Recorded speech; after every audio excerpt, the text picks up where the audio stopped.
বেটারে তোর নামে মামলা হয়ে গিয়েছে, দীর্ঘ 30টা দিন তোমাকে কারাগারের ভিতরে থাকা লাগবে। বলেন নাউজুবিল্লাহ। কতদিন? দীর্ঘ 30 দিন যাবৎ কারাগারের ভিতরে থাকতে হবে। দোষ কি কন্ত একটু? কি দোষ? একটাই দোষ, সেটা হচ্ছে ওর বাড়ির ভিতরে কেন নক করছে, কেন বলেছে যে মোহাম্মদকে কোথায় পাওয়া যাবে, এটাই দোষ। কিছুদিন আগে আমরাও লক্ষ্য করে দেখেছিলাম বাংলার জমিনে যারাই কাশিমপুর কারাগারে আল্লামা সাইদিকে দেখতে যেত, যারাই কাশিমপুর কারাগারে গোলাম আজম নিজামী মতিউর রহমানকে দেখতে যেত, ওদেরকেই ধরে ধরে ধরে ধরে বন্দি করে রাখতো। কথা বলেন ঠিক না বেঠিক? ও বাজান, ঠিক এরকমটাই করা হলো। সালমানকে বন্দি করা হলো। বন্দি করার পর বলতেছে, বেটা 30 দিনের মামলা হয়ে গিয়েছে। 30 দিন যখন চলে গেল, 29 দিনের মাথায় এবার পাদ্রী এসে বলতেছে, ওই খ্রিস্টান ইহুদি এসে বলতেছে, বেটা রে কালকে আগামী কালকে তো তোর জামিন হয়ে যাবে, বেকুসুর খালাস পেয়ে যাবি। ও বেটা, তুই যখন খালাস পেয়ে যাবি, তোর কাছে আমি বলতেছি তখন তুই কোথায় যাবি বল? কয় আব্বা জান বা বাজান, আপনি যখন আমাকে ছেড়ে দিবেন একটু মেহেরবানি করে বলবেন, সালমান একটু মেহেরবানি করে বলবেন হযরতে মুহাম্মদুর রাসূলুল্লাহ সাল্লাল্লাহু আলাইহি ওয়াসাল্লামকে কোথায় গেলে পাওয়া যাবে? সুবহানাল্লাহ পড়বেন না? মানে অ্যাডজাস্ট হচ্ছে না কেন জানি, আমার মাইকের সাথে গোলার সাথে মেসিংয়ে করতেছে না। কি যে ব্যাপার ভাই, মোটা হয়ে গিয়েছে না ব্যাস। টেবলটা কেমন দেওয়া আছে? টেবল কেমন দেওয়া আছে? আল্লাহর বান্দা হযরতে সালমান ডাক দিয়া বলতেছে, বাজান একটু মেহেরবানি করে বলবেন কোথায় গেলে হযরত মুহাম্মদ রাসূলুল্লাহ সাল্লাল্লাহু আলাইহি ওয়াসাল্লামকে পাওয়া যাবে? আল্লাহ বলতেছেন, উদখুলু ফিস-সিলমি কাফা। যে ব্যক্তি পরিপূর্ণ ইসলামে ঢুকে যায়, সে বেদিন থাকে না, ইহুদি থাকে না, খ্রিস্টান থাকে না, নাফরমান থাকে না, সে তো ঈমানদার ব্যক্তিতে পরিণত হয়ে যায়। আল্লাহর বান্দা সালমান যখন এই কথাটা বলেছে, ইহুদি ডাক দিয়া বলে, বেটা এই যে আবার এই কথাটা বলেছো, এই কথা বলার কারণে তোমার নামে আরো 1 মাস মামলা হয়ে গিয়েছে। এবার কয় মাস হইল? 1 মাস 59 দিনের মাথায় এবার ডাক দিয়ে বলে, বেটা আগামীকাল 60 দিনের মাথায় খালাস পেয়ে যাবি, জামিন পেয়ে যাবি। বলতো কোথায় যাবি বল? সালমান বলতেছে, ওই একই কথা, মানে তো একই ব্যথা, যাব মুহাম্মদুর রাসূলুল্লাহর কাছে। কয় বেটা এই যে আবার এই কথাটা বলেছো, এই কথা বলার কারণে আরো 1 মাস তোমার নামে মামলা হয়ে গিয়েছে। এরকম হাজারো আলেমদেরকে দেখেছি, কিছুদিন আগে আমরা হাজারো আলেমদেরকে দেখেছি যাদের দোষ নাই, ত্রুটি নাই, বিচ্যুতি নাই, অহেতুক ধরে মামলা ঢুকাই দিয়েছে। জামিন হওয়ার কথা, পিছনে আরো 5টা মামলা ঢুকাই দিয়েছে। ওই মামলাগুলাও জামিন হওয়ার কথা, আরো 15টা 37টা মামলা ঢুকাই দিয়েছে। এরকম নজির বাংলাদেশে ঘটেছে কি ঘটে নাই? কথা বলেন, কথা বলেন, কথা বলেন।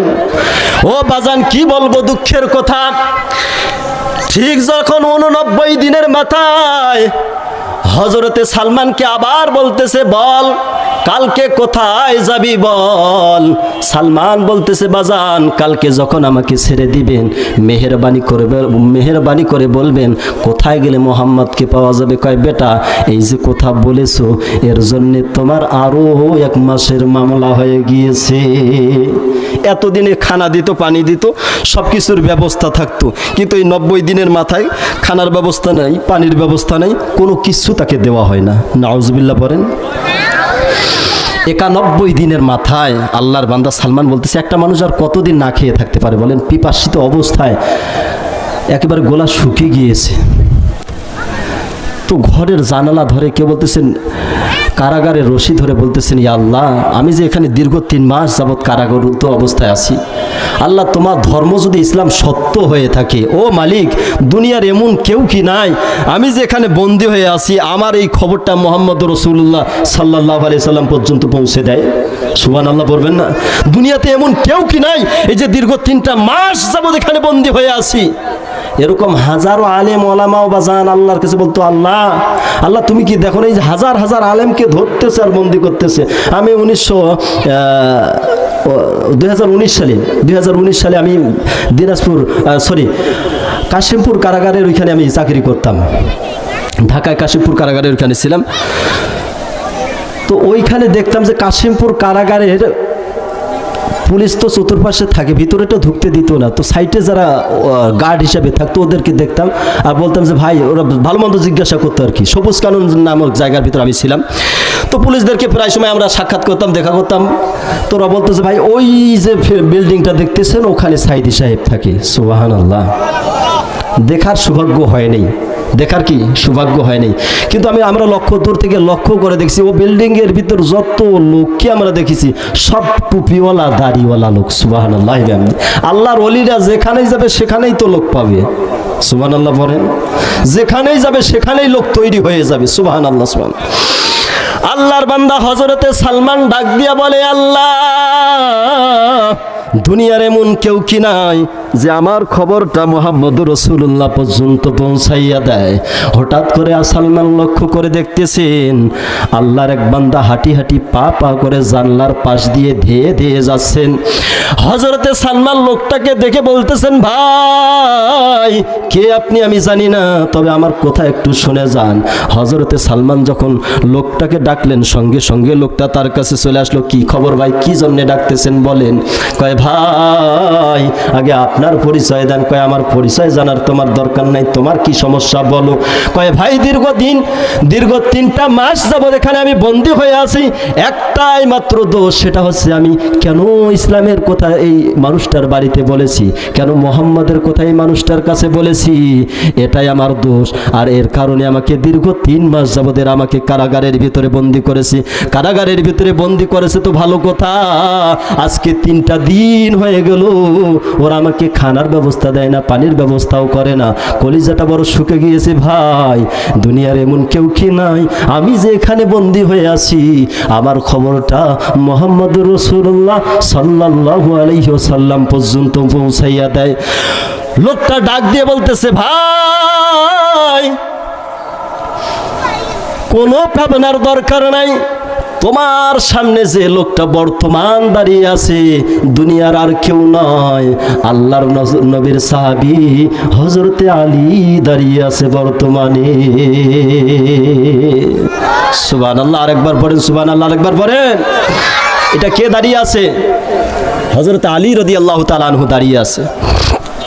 দৌড় মারলেন বিশ্বনবী সাল্লাল্লাহু আলাইহি সাল্লামের দরবারে। আল্লাহ রাসূল সাল্লাল্লাহু আলাইহি সাল্লামের দরবারে গেলেন, দেখার পর যাওয়ার পর দেখতেছেন যে বিশ্বনবী বসে আছেন, সামনে আবু বকর বসা, উমর বসা, আলী বসা, ওসমান বসা, তালহা বসা, অনেক সাহাবী বসা।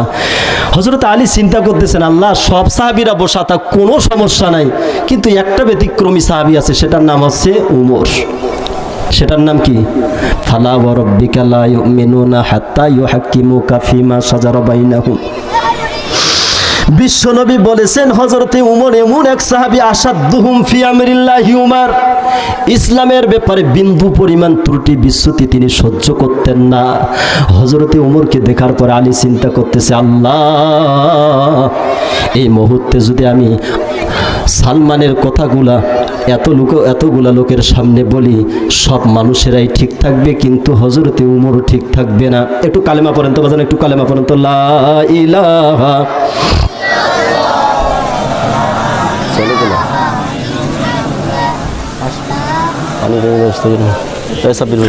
পানি বসতে পারতো, একটু কালেমা পড়েন। লা ইলাহা, পানি একটু সাথে। লা ইলাহা ইল্লাল্লাহ, লা ইলাহা। ওই বৃক্ষ দাঁড়িয়ে আছে সারি সারি, অপরূপা ফুল ফুটে ঝরছে তাড়ি। বৃক্ষ দাঁড়িয়ে আছে সারি সারি, অপরূপা ফুল ফুটে ঝরছে তাড়ি। মৌমাছি ভ্রমরের মৃদ গুণজন, মৌমাছি ভ্রমরের মৃদ গুণজন, মধুময় প্রকৃতি পাগল পাড়া। আল্লাহ তুমি দয়াময় করুণা ঘেরা। লা ইলাহা হয় নাই বাজান আরো জোরে লা ইলাহা লা ইলাহা ইল্লাল্লাহু মুহাম্মাদুর রাসূলুল্লাহ সাল্লাল্লাহু আলাইহি ওয়াসাল্লাম। হযরতে সালমান ডাক দিয়া বলতেছেন, দুনিয়ার এমন কেউ কি নাই আমার খবরটা মুহাম্মদুর রাসূলুল্লাহ পর্যন্ত পৌঁছাইয়া দেয়। হযরত আলী সেখানে নবীজির সামনে উপস্থিত। হযরত আলী লক্ষ্য করে দেখতেছেন বিশ্ব নবীর সামনে সব সাহাবীরা বসা, আল্লাহর নবীও বসা। আল্লাহর নবীকে ডাক দিয়ে বলতেছি, ইয়া রাসূলুল্লাহ, ইয়া রাসূলুল্লাহ, ইয়া রাসূলুল্লাহ। আল্লাহর নবী ডাক দিয়া বলে, আলী রে, কিছুক্ষণ আগেই তো তুমি মজলিস ছেড়ে চলে গেলে, তোমাকে দেখলাম তুমি হাঁটি হাঁটি পা পা করে মজলিস ছেড়ে চলে গেলে, কি জানো তোমার তারা আছে, আবার তুমি দৌড় পারে এখানে চলে আসলে, ব্যাপারটা কি বুঝলাম না। হযরতে আলী ডাক দিয়ে বলতেছি, ইয়া রাসূলুল্লাহ, ইয়া হাবিবাল্লাহি সাল্লাল্লাহু আলাইহি ওয়াসাল্লাম, ওগো নবীজি, আমি এমন একটা খবর আপনার কাছে নিয়ে এসেছি নবীজি গো, যে খবরটা সবার সামনে বলা যাবে না, যদিও সবার সামনে বলা যায় কিন্তু আপনার উমরের সামনে বলা যাবে না। সুবহানাল্লাহ পড়েন। সবার সামনে বলা গেলেও উমরের সামনে বলা যাবে না। বিশ্বনবী বলতেছে, কি খবর বলো? কয়েকটু কানাকানি করে বলা লাগবে। ইয়া রাসূলুল্লাহ, ইয়া হাবিবাল্লাহ, আপনার কান মোবারক আসেন। আল্লাহর নবীর কানের কাছে হযরত আলী মুখ লাগাইলেন। এপাশ থেকে উমর ডাক দিয়ে বলে, আল্লাহ, আলীর চেহারা দেখে বড় বিপর্যস্ত মনে হচ্ছে। ইয়া রাসূলুল্লাহ, আমার মনে হচ্ছে আলী কোনো দুঃসংবাদ একটা নিয়ে এসেছে। ও আল্লাহ, আলী আর নবী কি কানাকানি করে কথা বলে, দুনিয়ার কেউ যদি না জানে তুমি জানো, আর তুমি যদি জেনে থাকো মালিক, এই কথাটা আমি উমরের কানে পৌঁছে দেওয়ার দায়িত্ব আপনার। এরা কানাকানি করে কথা বলছে, উপাস থেকে দরখাস্ত কার কাছে? আল্লাহর কাছে। কে দরখাস্ত করেছে? উমর। হঠাৎ করে আল্লাহ এতটুকুন শুধু উমরের কানে দিলেন, সালমান ফারসি, এই এতটুকুন কথা। হযরত উমর ডাক দিয়ে বলে, ইয়া রাসূলুল্লাহ, কি হয়েছে সালমানের একটু বলেন। কয়, কিছু হয় নাই, তুমি বসো। কিছু হয় নাই, তুমি বসো। কয়, না, কিছু একটা হয়েছে।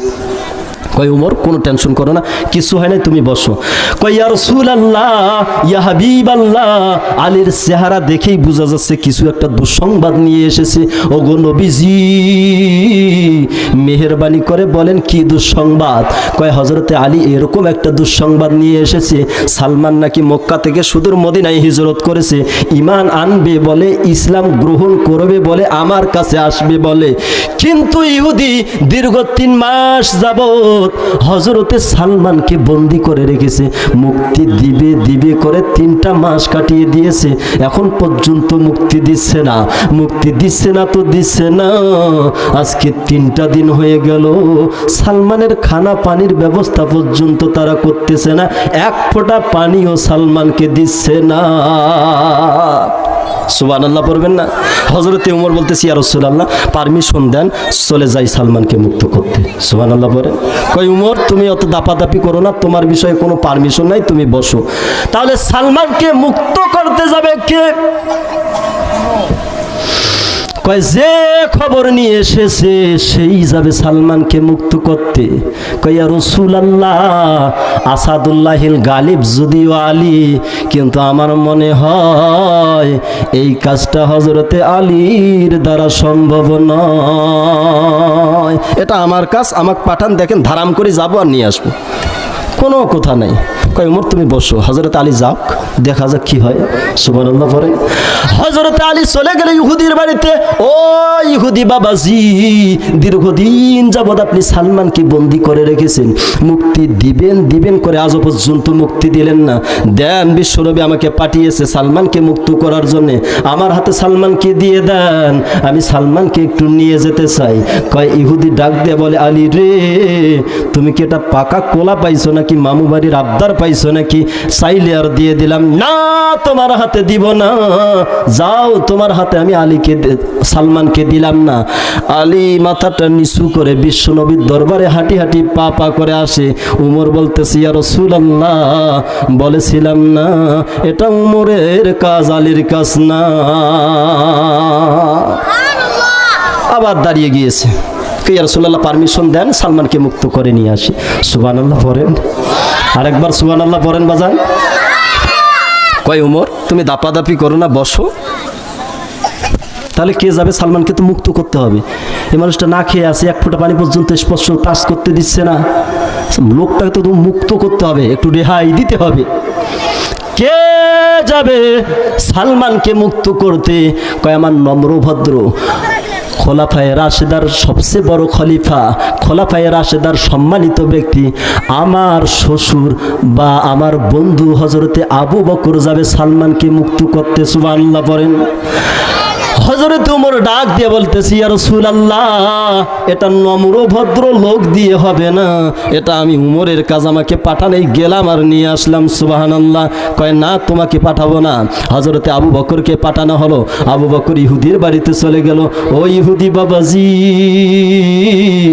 দীর্ঘদিন যাবৎ আপনি সালমানকে বন্দি করে রেখেছেন, বিশ্ব নবী আমাকে পাঠিয়েছে, আমার হাতে সালমানকে দিয়ে দেন, তাকে মুক্ত করার জন্য আমি এসেছি। সুবহানাল্লাহ।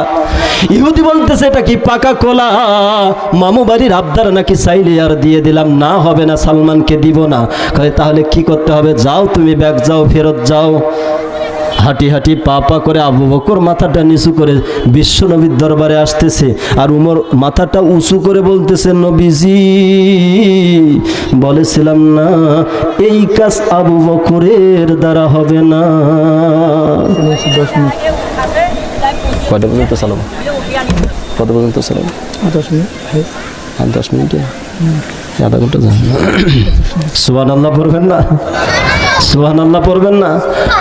এবার পারমিশন কার? এবার পারমিশন কার? দেখা যাক কার আসে নাকি। আল্লাহর নবী বিশ্ব নবী হযরত মুহাম্মদ রাসূলুল্লাহ সাল্লাল্লাহু আলাইহি ওয়াসাল্লামের কাছে যখন আবু বকর চলে গেলেন, বিশ্বনবী বলতেছে, আবু বকর কি হলো? কয় মুক্ত নাকি, মুক্তি করবে না নাকি, সে নাকি আমার হাতে দিবে না। উমর বলতেছে, ইয়া রাসূলুল্লাহ, এবার তাহলে আমার পালা। কয় না, এবার যাবে আমার সাহাবী হযরতে উসমান জিন্নুরাইন, তাকে মুক্ত করার জন্যে।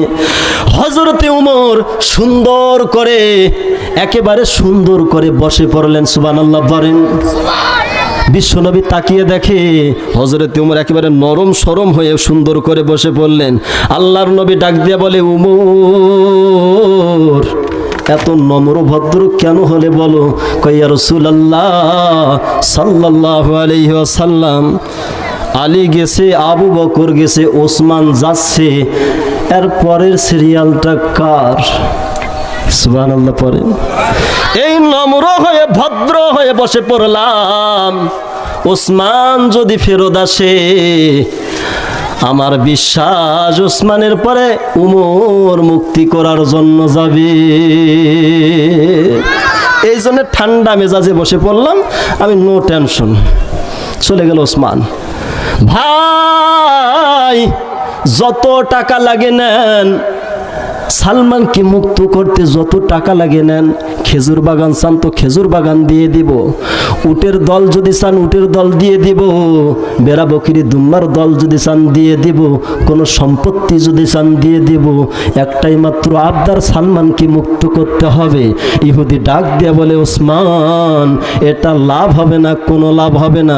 ধন দৌলত টাকা করি যতই লোভ লালসা দেখাও, বিন্দু পরিমাণ লাভ হবে না। সালমানকে মুক্ত করবে না, যাও তুমি ফেরত যাও। হযরতে ওসমান যখন হাঁটি হাঁটি পা পা করে ফেরত যাচ্ছে, উমর মাথাটা নিচু করে বসে আছে, কারণ পারমিশন তো এবার উমরেরই আসবে, এই চিন্তা ফিকির নিয়ে। সুবহানাল্লাহ, আর একবার সুবহানাল্লাহ। কথা কি বোঝা যায়? কথা কি বোঝা যায়? কে গেছে? আলী গেছে, ফেরত আসছে। আবু বকর গেছে, ফেরত আসে। ওসমান গেছে, ফেরত আসে। তার মানে সিরিয়ালটা তো এবার উমরেরও, যেখানে 4 জন বড় বড় মোটা মোটা মন্ত্রী সাহাবী চলে গেছে, তিনজন চলে গেছে, এই 4 নম্বরে তো উমরের হওয়ার কথা, এই জন্য নম্র ভদ্র হয়ে বসে আছে। পারমিশনটা তো এবার আমারই দেওয়ার কথা। পারমিশন কার দেওয়ার কথা?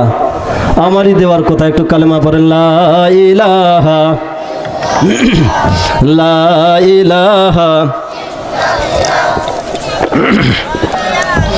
ইল্লাল্লাহ লা ইলাহা। হযরত উমর ডাক দিয়ে বলতেছি, রাসূলুল্লাহ সাল্লাল্লাহু আলাইহি সাল্লাম, পারমিশন তো এবার আমার হওয়ার কথা। সুবহানাল্লাহ বলবেন না? চুপ করে বসে আছে। আল্লাহর নবী ডাক দিয়ে বলে, ওসমান কি খবর রে, একটু বলো। ওসমান ডাক দিয়ে বলতেছি, ইয়া রাসূলুল্লাহ, ইয়া হাবিবাল্লাহ, ওরা নাকি মুক্ত করবে না, ও নাকি মুক্তি দিবে না, তাহলে কি করতে চায়? ইয়া রাসূলুল্লাহ, কিছুই বলে না, কিছুই চায় না। অনেক কিছু দেখাতে চাইলাম, ধন দৌলত, টাকা পয়সা, জায়গা জমি, অনেক কিছুই দিতে চাইলাম, কোনোটাই নিচ্ছে না। সালমানকেও মুক্তি করছে না। উমর ডাক দিয়ে বলে, ইয়া রাসূলুল্লাহ, যার দ্বারায় যেই কাজ হওয়া দরকার তাকে তো সেই জায়গায় দেওয়া দরকার। আমাকে পাঠান, যাব আর সালমানকে মুক্ত করে নিয়ে আসব। বিশ্বনবী বলতেছে, উমর রে, তোমাকে পারমিশন দিতে হলে আমি আমার মালিকের সাথে একটু কথা বলা লাগবে। এটা কোন উমর জানেন? যার ব্যাপারে কোরআনে 20 থেকে 22টা আয়াত নাজিল হয়েছে। সুবহানাল্লাহ বলেন। এটা সেই উমর।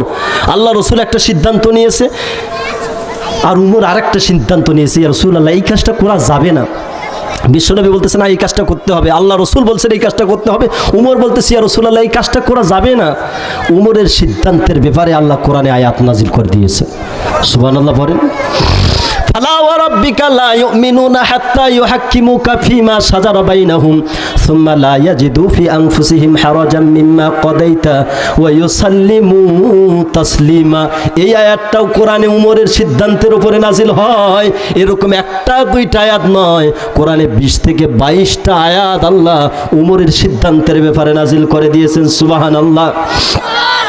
সেই উমর ডাক দিয়ে বলতেছি, ইয়া রাসূলুল্লাহ সাল্লাল্লাহু আলাইহি ওয়াসাল্লাম, ওগো নবীজি, আমাকে পারমিশন দেন। আল্লাহর নবী ডাক দিয়ে বলতেছে, উমর রে, তোমার ব্যাপারে পারমিশন দিতে হলে আমি আমার মালিকের সাথে একটু কথা বলা লাগবে। আল্লাহর সাথে কথা বলতেছেন, ইয়া রব্বুল আলামিন, সালমানকে মুক্ত করার জন্য উমর যাইতে চাই, কি করব? আল্লাহ ডাক দিয়ে বলেন, ইয়া রাসূলুল্লাহ, ইয়া হাবিবাল্লাহ, ওই মজলিসে উমর শুধু একাই যাবে না, উমরের সাথে আপনিও থাকবেন, সমস্ত সাহাবীরা থাকবে। ওই ময়দানে আমি আল্লাহ এমন একটা ঘটনা ঘটাইয়া দিব যেটা কিয়ামত পর্যন্ত মুসলমানদের ইতিহাসে স্বর্ণালী আকারে লিপিবদ্ধ থাকবে। হযরত মুহাম্মদ রাসূলুল্লাহ সাল্লাল্লাহু আলাইহি ওয়াসাল্লাম উমরকে ডাক দিয়ে বলে, উমর রে, তুমি একা গেলে হবে না, কেননা তোমার সাথে আমাকেও যাইতে হবে। আর আল্লাহ এটাই বুঝাইতে চাচ্ছেন, আসওয়াতাকুম ফাওকা সাউতিন নবী, যাতে করে আমি নবী সেখানে যদি থাকি, আমি নবীর উপরে তুমি কথা বলতে পারবে না, আমি নবীর উপরে তোমার ভয়েস আসবে না, যার কারণে মনে হয় আল্লাহ তোমার সাথে আমাকেও পাঠাচ্ছেন। সুবহানাল্লাহ। আল্লাহর নবী এপাশে আল্লাহর সাথে কথা বলতেছেন, আর এপাশে হযরত উমর চলে গেছেন নিজের বাড়ির ভিতরে। যত তরবারি ছিল উমরের, সমস্ত তরবারিগুলা পাগড়ি দিয়ে টোপলা করে পোটলা করে আল্লাহর নবীর সামনে নিয়ে এসে বলতেছে, ইয়া রাসূলুল্লাহ, সব জায়গায় তরবারি দিয়ে কাজ হয় না। আপনি মনে করেছিলেন মনে হয় তরবারি দিয়ে আমি ভয় দেখিয়ে ইহুদির কাছ থেকে সালমানকে মুক্ত করব। ও নবীজি, আমার সব তরবারিগুলো আপনার পায়ের কাছে রেখে গেলাম, খালি হাতে যাব, সালমানকে মুক্ত করে নিয়ে আসবো, বিন্দু পরিমাণ টেনশন থাকবে না। সুবহানাল্লাহ পড়বেন না? আল্লাহ নবী বলতেছে, না, তোমার ব্যাপারে পারমিশন নাই, সেখানে আমিও যাচ্ছি। সুবহানাল্লাহ পড়েন। সময় কম না, অল্প সময়ের মধ্যে শেষ করে দিন। 1:30 থেকে প্রদর্শনী শুরু। আচ্ছা, ইনশাল্লাহ 2-4 মিনিট। আল্লাহর নবী ডাক দিয়ে ইহুদির বাড়িতে চলে গেলেন, সাহাবীরাও চলে গেল। সুবহানাল্লাহ একবার পড়েন। আর একবার সুবহানাল্লাহ পড়েন। সব সাহাবীরা চলে গেল, আল্লাহর নবীও চলে গেলেন ইহুদির বাড়িতে। ইহুদিকে ডাক দিয়ে বলতেছে, বাবাজি কি খবর একটু বলো তো। কয় সালমানকে মুক্ত করার জন্য কয়েকজন সাহাবী এসেছিল, আমি তাদের হাতে দেই নাই। কয় আমার হাতে দেন। কয় তোমার হাতেও দিব না। কয় কি চাও বলো। কয় একটা মাত্র শর্ত আছে। কি শর্ত? এপাশ থেকে হযরতে সালমান যখন নবীর ভয়েস কণ্ঠের আওয়াজ পেয়েছে, সালমান উকি মেরে বলতেছে, আল্লাহ এই বুঝি আমার নবী এসেছে, এই বুঝি আমার নবী এসেছে। নবীকে ডাক দিয়ে সালমান বলে, ইয়া রাসূলুল্লাহ, ইয়া হাবিবাল্লাহ, ওগো আল্লাহর নবীজি,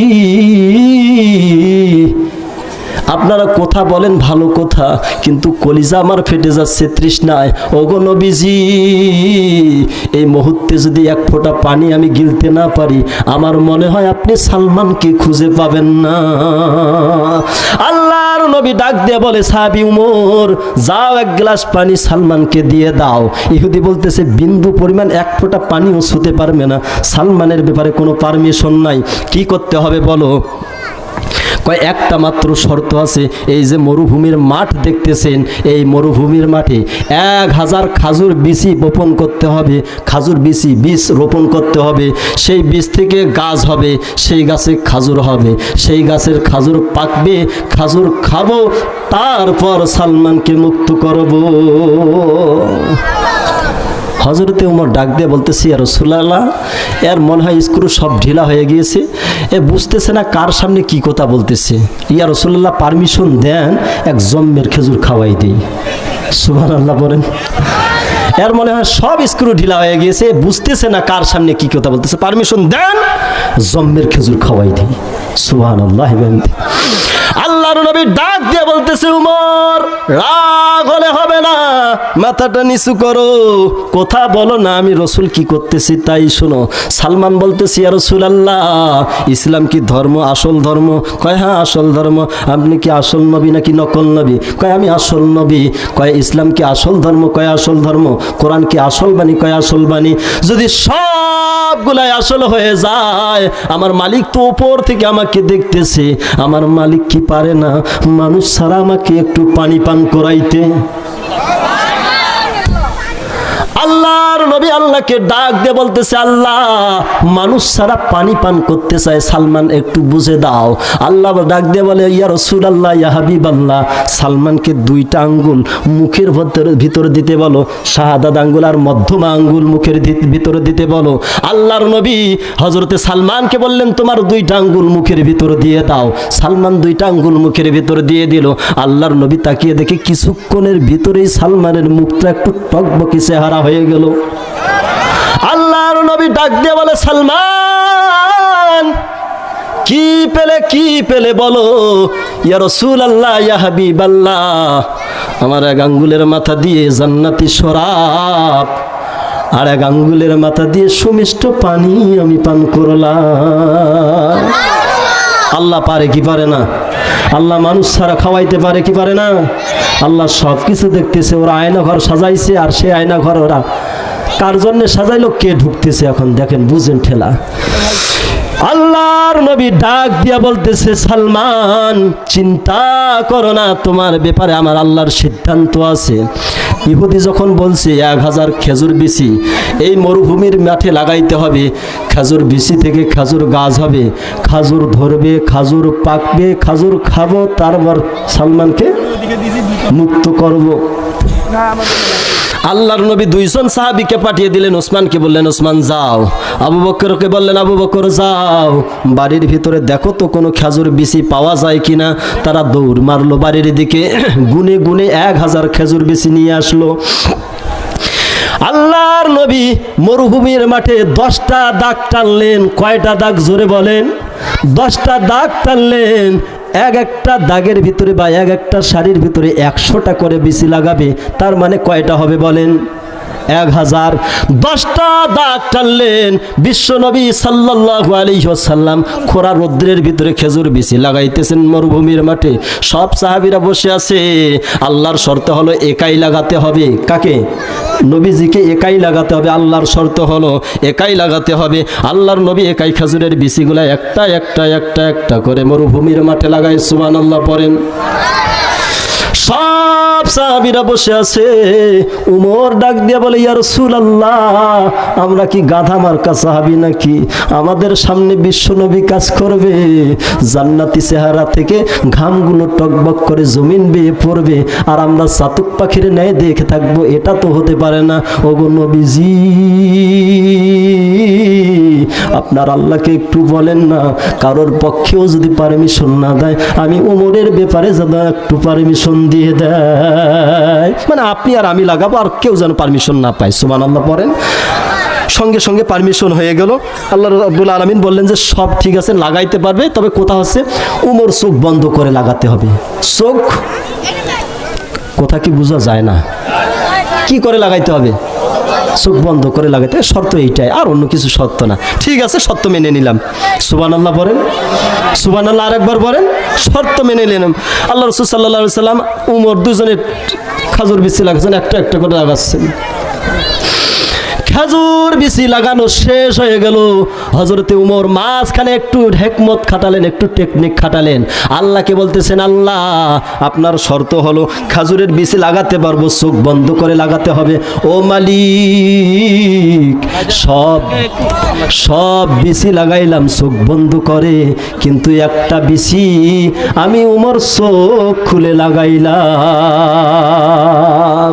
মানে একটা বিচি চোখটা খুলে লাগাই দিলেন, আর পরে বিচিগুলো আবার চোখ বন্ধ করে লাগাই দিলেন। সুবহানাল্লাহ পড়েন। বাস, তাফসীরে কেরাম বলতেছেন, ইতিহাস বিশারদ বলতেছেন, কিছুদিনের ভিতরে ওই বাগান ভরপুর হয়ে গেল, অল্প সময়ের ভিতরেই। মানে বাতাস যদি এদিকে দোলে তো 1 ফুট উঁচা হয়ে যায়, এদিকে যদি একবার বাতাস দোলে তো আর 1 ফুট উঁচা হয়ে যায়। মানে কিছু সময়ের ভিতরে বাগান খেজুর বাগানে ভরপুর হয়ে গেল। সুবহানাল্লাহ পড়েন। অল্প সময়ের ভিতরে বাগানের ভিতরে খেজুর ধরলো। সুবহানাল্লাহ পড়েন। খেজুর পাকলো। এবার ইহুদি বলতেছি, ইয়া রাসূলুল্লাহ, খেজুর খাই, তারপর তো ফয়সালা হবে। সুবহানাল্লাহ পড়েন। খেজুর খেলো, কয় এবার মুক্ত করে দেন। কয় দাঁড়ান, আগে দেখি, অল্প সময় 1 মিনিটের ভিতরে শেষ করে দেবো ইনশাল্লাহ। কয় দাঁড়ান একটু দেখি কয়টা গাছ আছে। গুনে গুনে 1 2 3 4 100 200 300 900 91 92 99টা হয়, একটা খেজুর গাছ হয় না। সুবহানাল্লাহ পড়েন। 999টা গাছ হয়, একটা গাছ হয় না। ইহুদি ডাক দিয়া বলে, এই ফয়সালা আমি মানি না। 999টা গাছ হলে হবে না, 1000 গাছ লাগবে। ও মোহাম্মদ, কি বাগান দিয়েছো, এ বাগানে কাজ হবে না। কয় ব্যাপার কি? কয় 999টা গাছ হয় নাই, হয়েছে একটা গাছ হয় নাই। আল্লাহকে ডাক দিয়া বলে, আল্লাহ 999টা দিতে পারলে আর একটা দিতে পারলে না। কয় এই ভেজালটা আমি করি নাই, এই ভেজালটা করেছে হযরতে উমর। সুবহানাল্লাহ। কে করেছে? আল্লাহ ডাক দিয়া বলে, হযরতে উমর এই ভেজালটা করেছে।